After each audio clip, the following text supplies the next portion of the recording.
expedición para encontrar un gran asentamiento inca escondido en la cima de una montaña. Hay mucho por explorar en Machu Picchu. Desde una ciudad del pasado viajaremos hasta una gran ciudad del presente, San Petersburgo, la antigua capital de Rusia. Hay una rica cultura e historia que nos espera en esta metrópolis. Y al final de nuestro viaje, cuando es momento para relajarse, no hay mejor lugar que las playas de Cancún en México. El mundo está allí, esperando por ti, porque el mundo es tuyo.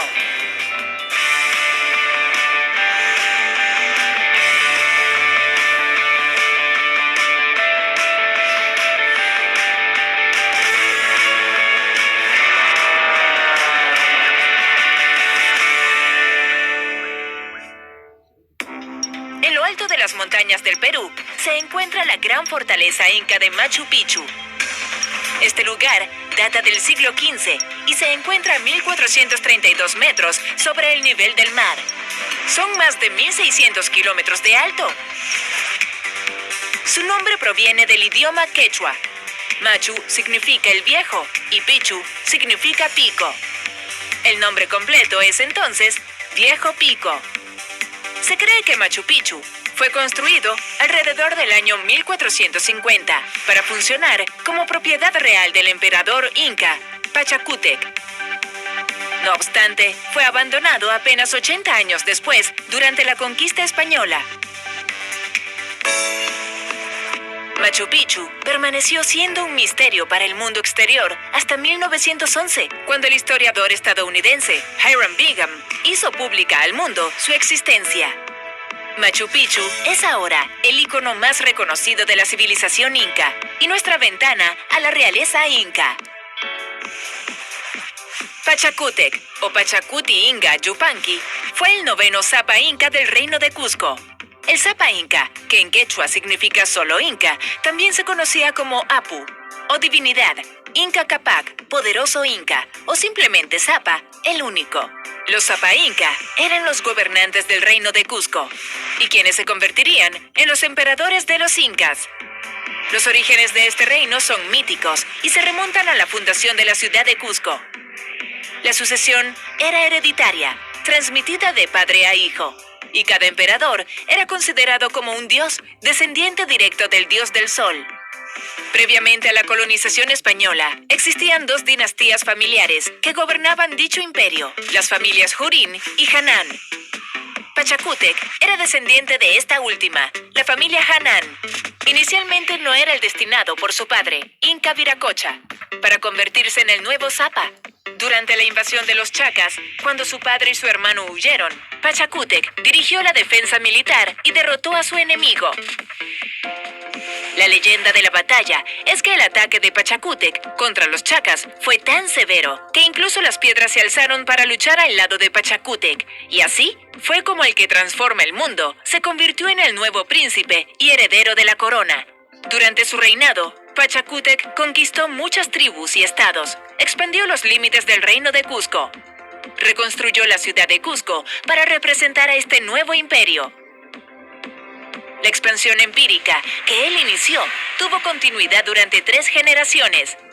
Eventualmente el imperio inca pasó de habitar únicamente el Valle de Cusco a tener posesión de casi todo el lado occidental de Sudamérica. La ciudad de Cusco fue la capital del imperio inca durante los siglos XIII al XVI y se le considera actualmente como la capital histórica de Perú. Ubicada cerca del Valle de los Andes de Urubamba, Cusco tiene una elevación de 3.400 metros. El nombre de la ciudad deriva de la palabra Cuscu. Aunque esta palabra se usaba en lenguaje quechua, en realidad es más antigua. Proviene de la lengua aymara y del mito de los hermanos Ayar, el cual relata cómo estos hijos del sol aterrizaron con poderosas alas y se volvieron de piedra. Pasaron a ser ídolos y su linaje reclamó posesión de dichas tierras en su nombre. Entonces la frase Cuscuhuanca significa roca del búho. Impresionante, ¿no crees? Cuando los españoles llegaron en el siglo XVI, conservaron el nombre, cambiando solo la ortografía a lo que ahora es el Cusco español. En Machu Picchu hay ruinas que dejaron los habitantes de una cultura que vivió allí antes del Imperio Inca. El pueblo Quilque habitó la región alrededor de los años 900 a 1200. Hay un complejo amurallado fuera del Cusco que se remonta al año 1100, construido con una fortaleza por los Quilque. Esta fortaleza, el Sacsayhuamán, es uno de los principales sitios turísticos de Cusco. Los arqueólogos incluso descubrieron que los Quilque construyeron un templo, carreteras y además un acueducto. El Imperio Inca se expandió sobre estos fundamentos, construyendo palacios y templos para sus dioses. En nuestro recorrido por Cusco, veremos Coricancha, que se traduce como el lugar dorado, que era el Templo del Sol. Aunque solo quedan algunas ruinas, existen muchos documentos sobre este santuario de oro. Los cronistas españoles describieron un jardín de plantas doradas, maíz dorado, llamas y pastores de tamaño natural, todo en oro macizo. Donde una vez estuvo el Palacio de Inca Roca. Y todo el increíble trabajo en piedra por la que Cusco es conocida, la Plaza de Armas. Mira cómo se ilumina en la noche. E incluso hay restos de edificios coloniales españoles como la famosa Catedral de Santo Domingo en Cusco. Mientras viajamos a través de esta cápsula del tiempo, increíblemente preservada, la mejor manera de verlo todo es en el camino Inca a Machu Picchu. Ponte tus mejores botas montañeras porque este sendero no es para los débiles de corazón. No te preocupes, muchos visitantes recorren este sendero. Es una atracción turística tan importante que el gobierno peruano ha tomado medidas para preservarlo de acuerdo al diseño y construcción original. Hay 3 senderos que se solapan y conducen a Machu Picchu. El Mollepata, el clásico y el de un día. El Mollepata es la ruta más larga. Los excursionistas viajan a través de la cordillera de los Andes, atravesando algunos ambientes únicos, como el bosque nuboso y la tundra alpina. Mientras que hacer trekking en el camino Inca clásico puede tomar hasta 5 días. Con 2 puntos de partida, ambos a unos 50 kilómetros de Cusco frente al río Urubamba y sobre las ruinas incas de Patallacta, un sitio de ceremonias religiosas, cultivos e incluso viviendas militares. Los senderos se tejen a través de antiguos asentamientos y ruinas incas, como el Puyu Patamarca, conocido como la ciudad en las nubes. Finalmente, llegamos a la Puerta del Sol, en la montaña de Machu Picchu. Y ahora, nuestro viaje nos lleva a otra capital cultural del mundo. Pero primero, probemos tus conocimientos acerca del mundo. San Petersburgo lleva el nombre de ¿qué gobernante ruso? A. Pedro el Grande. B.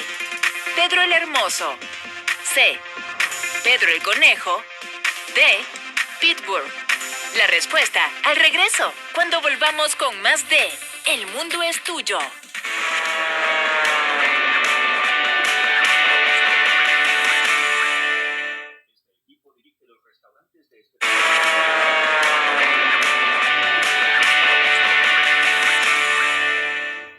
Ya estamos de vuelta.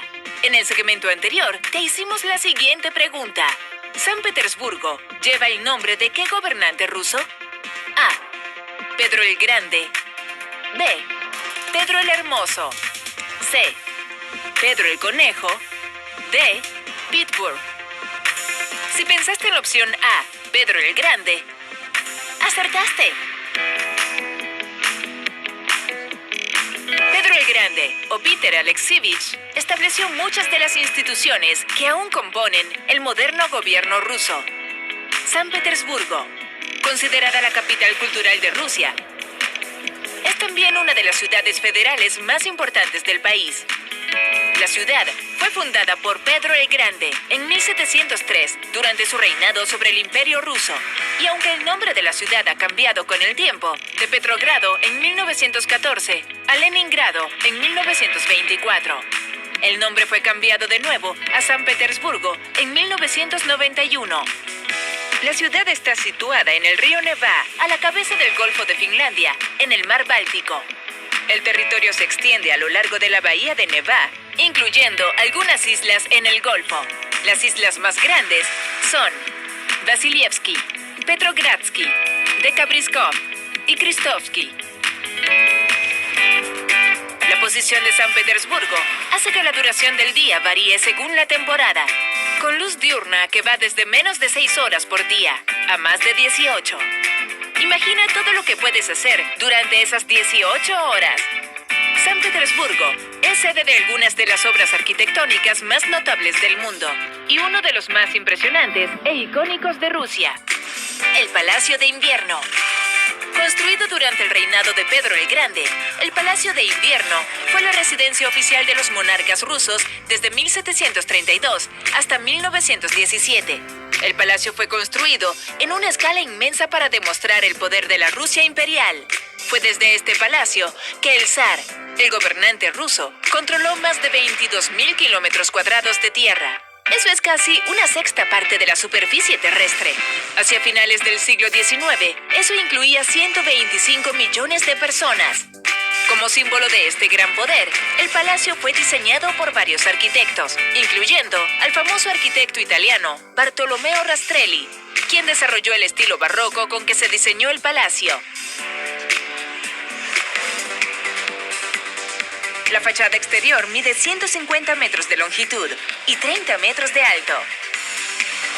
Con un cálculo de 1.786 puertas, 1.945 ventanas, 1.500 habitaciones y 117 escaleras.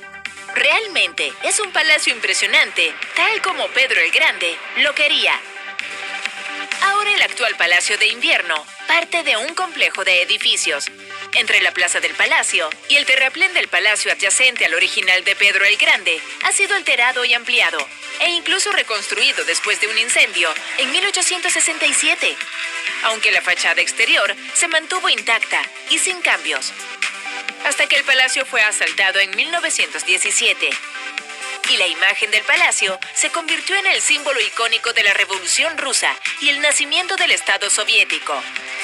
Hay tanta historia rusa increíble dentro de la plaza del palacio, además de cultura.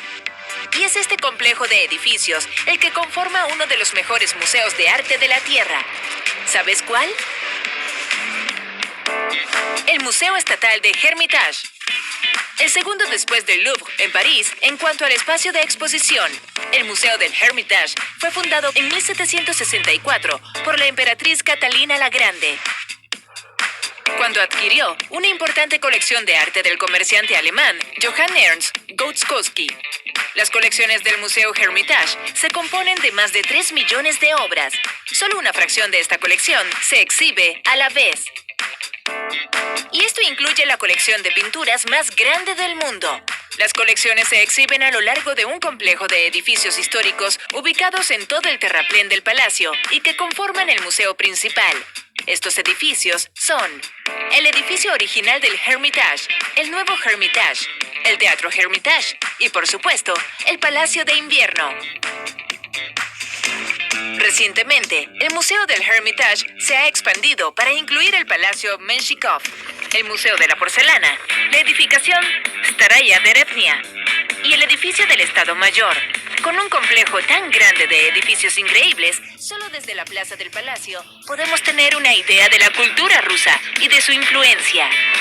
Pero adentro es donde encontraremos las impresionantes colecciones como antigüedades egipcias, antigüedades clásicas, artefactos prehistóricos, renacimiento italiano, edad de oro holandesa, neoclásico francés, impresionismo, postimpresionismo y el gran salón de los caballeros. Además de mucho más. Podríamos pasar un buen rato tratando de ver todo el Museo Estatal del Hermitage.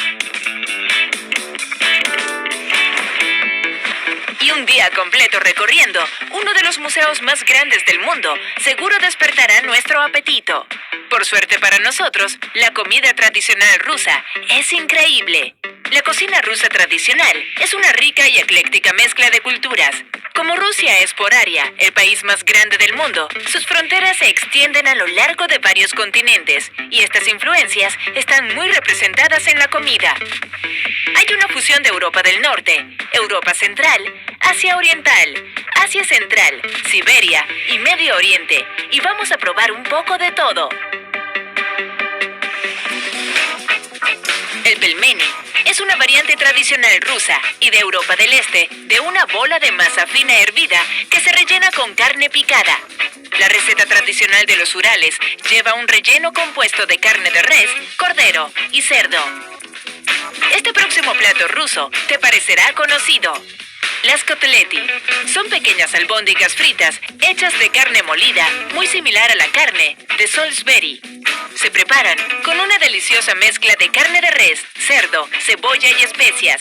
Estas albóndigas son perfectas para comer mientras caminamos por la ciudad. Si lo que buscas es una comida sustanciosa, prepárate para una gran porción del auténtico stroganoff ruso de carne. No podemos olvidarnos del postre. La blini es una especie de crepe muy popular en Rusia, que a menudo se sirve durante festivales y eventos religiosos.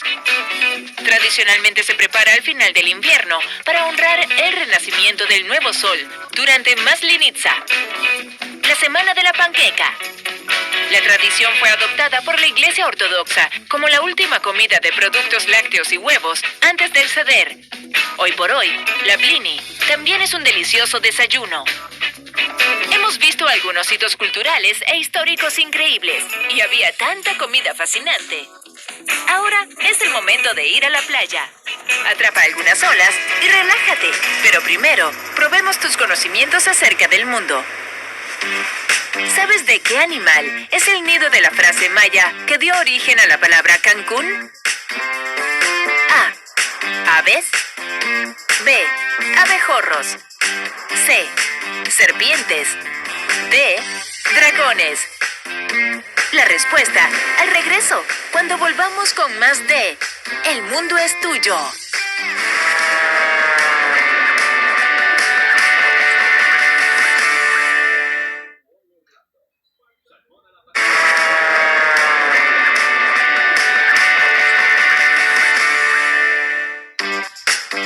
Ya estamos de vuelta. En el segmento anterior te hicimos la siguiente pregunta. ¿Sabes de qué animal es el nido de la frase maya que dio origen a la palabra Cancún? A. Aves. B. Abejorros. C. Serpientes. D. Dragones. Si pensaste en la opción C, serpientes, acertaste. Una traducción para Cancún es nido de serpientes. Otras traducciones menos utilizadas son lugar de la serpiente de oro, trono de la serpiente o serpiente encantada. Sabemos que la frase nido de serpientes no es muy atractiva, pero confía en nosotros. No importa cómo lo traduzcas, Cancún es un destino perfecto para unas vacaciones sensacionales. Esta hermosa ciudad playera, en el sureste de México, en el Mar Caribe, es un importante punto turístico. Ubicado en el estado mexicano de Quintana Roo, se encuentra justo al norte de la banda costera del Caribe de México, conocida como la Riviera Maya. Cuando Cancún comenzó su desarrollo como centro turístico en 1970, había pocos residentes y los inversores se mostraron reacios a colocar su capital en un área tan virgen, por lo que el gobierno mexicano financió los primeros 9 hoteles. Y como puedes ver, es un área en la que valía la pena tomar ese riesgo e invertir. Solía ser una isla de pescadores, con playas vírgenes rodeadas de bosques. Ahora es uno de los lugares turísticos más reconocidos de México.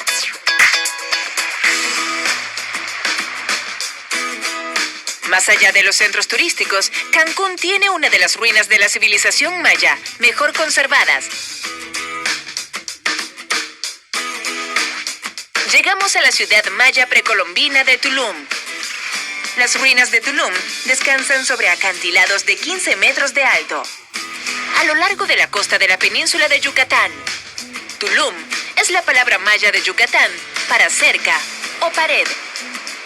Las paredes alrededor del sitio ayudaron a defenderlo de los invasores, y como cuenta con puntos de entrada tanto a la tierra como al mar, se convirtió en un centro esencial para el comercio, especialmente de la obsidiana, piedra volcánica muy valiosa para la época. Debido a estas rutas comerciales que convergían en Tulum, se han encontrado artefactos de civilizaciones originarias de todo el centro de México y América Central. Tulum es una de las últimas ciudades construidas y habitadas por los mayas. Experimentó su punto más álgido entre los siglos XIII y XV e incluso sobrevivió unos 70 años después de que los españoles llegaron a México. Tulum sigue siendo uno de los sitios mayas más vírgenes a lo largo de la costa, y su proximidad con la Riviera Maya es ideal para que los turistas y viajeros puedan ver este asombroso sitio arqueológico. Otro lugar sagrado para los mayas está a un poco más de 117 kilómetros de la costa de Yucatán. La isla Mujeres comparte esta rica historia maya. Durante el mismo periodo precolombino, antes del siglo XV, esta isla era sagrada para Ixchel, la diosa maya del parto y de la medicina. Cuando los españoles llegaron, vieron toda la representación de diosas en la isla y la llamaron Isla Mujeres. Para llegar, podemos tomar un ferry desde Puerto Juárez. Una vez allí, podemos pasear por la isla en un ciclomotor o incluso en un carrito de golf. Solo tiene unos pocos kilómetros de largo. Podemos hacer snorkeling o bucear para ver los increíbles arrecifes de coral y hasta el Museo Subacuático de Cancún. Pero antes de bucear demasiado profundo, probemos tus conocimientos acerca del mundo. Isla Mujeres es el hogar de algunas especies de animales en peligro de extinción que viven en el mar. ¿A cuáles nos referimos? A. Leones marinos. B. Tortugas marinas. C. Erizos de mar. D. Algas marinas. La respuesta al regreso, cuando volvamos con más de El mundo es tuyo.